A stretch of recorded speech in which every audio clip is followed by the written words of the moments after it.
Super star Rajani ఉలగనాయగన్ తర్వాత Vijay, Ajit Kollywood top places ని share చేసుకున్నారు. నెక్స్ట్ తమిళ సూపర్ స్టార్ అయ్యే ఛాన్స్ ఎవరికుందన్న ప్రశ్నకి సూర్య, ధనుష్ పేర్లు వినిపించాయి.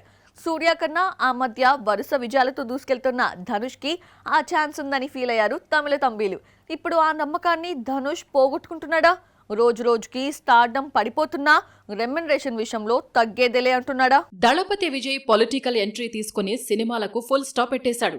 అజిత్ సినిమాల కన్నా స్పోర్ట్స్ పై ఎక్కువ కాన్సంట్రేట్ చేస్తున్నాడు. దీంతో తమిళనాడు బాక్సాఫీసును శాసించబోయే నెక్స్ట్ సూపర్ స్టార్ ఎవరనే చర్చ రాగా సూర్య, ధనుష్ పేర్లు వినిపించాయి. అయితే సూర్య వరుస పరాజయాలు ధనుష్ వైపు చూసేలా చేశాయి. కానీ ధనుష్ గత కొన్ని సినిమాల రిజల్ట్ చూస్తే తమిళ తంబిల అంచనాల్ని అందుకోలేకపోతున్నాడు. ధనుష్ హైయెస్ట్ గ్రాసర్ ఫిలిం రాయన్ నుండి కర వరకు మూవీకి ఓపెనింగ్ డే కలెక్షన్స్ తగ్గిపోతున్నాయి. రాయన్ 13.7 కోట్లు రాబట్టుకుంటే కుబేర 13 కోట్లు, ఇడ్లీ కడాయి 11 కోట్లు, తాజాగా రిలీజ్ అయిన కర 3.5 కోట్లు డే 1 కలెక్షన్స్ వచ్చాయి. స్టార్ హీరోగా ఎదుగుతున్న వేళ ధనుష్ కి ఇది ఎదురుదెబ్బే. అయినా సరే కలెక్షన్స్ కన్నా రెమ్యూనరేషన్ పై కాన్సంట్రేషన్ చేస్తున్నాడు కోలీవుడ్ హీరో.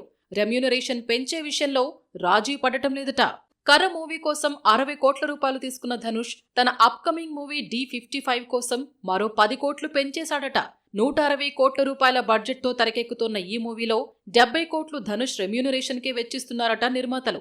అమరన్ ఫేమ్ రాజ్ కుమార్ పెరియస్వామి దర్శకుడు, సాయి పల్లవి, శ్రీలీల హీరోయిన్స్. కరుప్పుతో సూర్య హిట్ కొట్టి నెంబర్ 1 రేస్ పై ఖర్చీఫ్ వేస్తున్న టైంలో మళ్లీ ధనుష్ కంబ్యాక్ ఇస్తాడా? ఓపెనింగ్ కలెక్షన్స్ విషయంలో పుంజుకుంటాడా?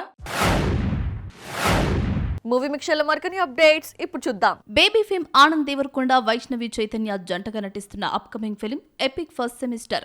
ఈ మూవీ నుండి మరో సాంగ్ రిలీజ్ అయింది. 90s A Middle Class Biopic fame Aditya Hasan దర్శకుడు. జూలైలో మూవీ విడుదలకు ప్లాన్ చేస్తున్నారు మేకర్స్.